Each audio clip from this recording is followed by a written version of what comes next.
It was one of those sticky summer afternoons where even the pavement seemed to sweat.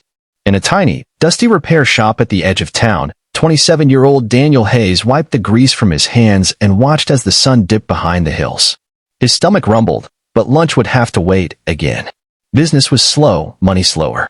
Just as he was about to close for the day, a sleek, white Rolls-Royce Phantom rolled to a sputtering stop right outside his garage, steam billowing from under the hood.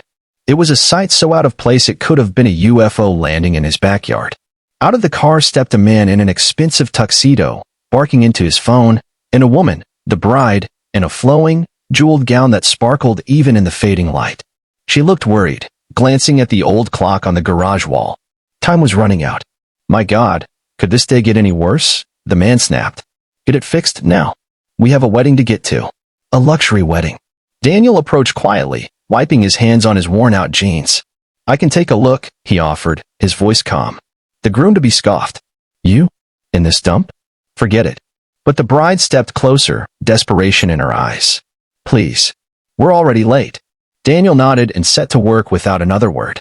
He didn't see $1 million ceremony or designer shoes. He saw people in need, and that was enough.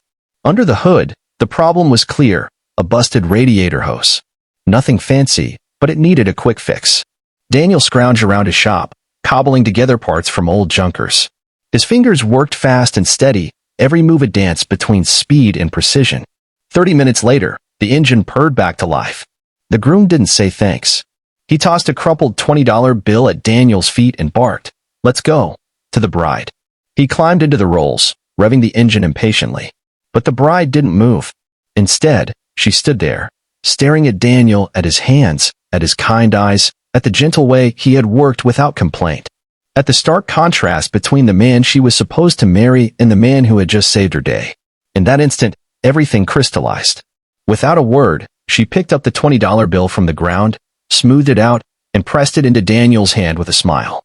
Then, turning on her heel, she walked away from the Rolls-Royce and toward Daniel. Mind giving me a ride? She asked softly, tears brimming in her eyes, not of sadness, but of relief. The groom exploded in a fit of rage behind them, but neither Daniel nor the bride looked back. She kicked off her high heels and climbed into Daniel's beat-up pickup truck without a second thought. They drove off down the dusty road, two strangers bound by a simple act of kindness and the sudden, breathtaking realization that life's richest treasures aren't wrapped in silk or parked in marble driveways. They're found in people who show up when it matters. Later, over greasy burgers at a roadside diner, they laughed for the first time in what felt like years. No staged photos, no fake smiles, just two souls sharing a meal, a story, and the start of something real.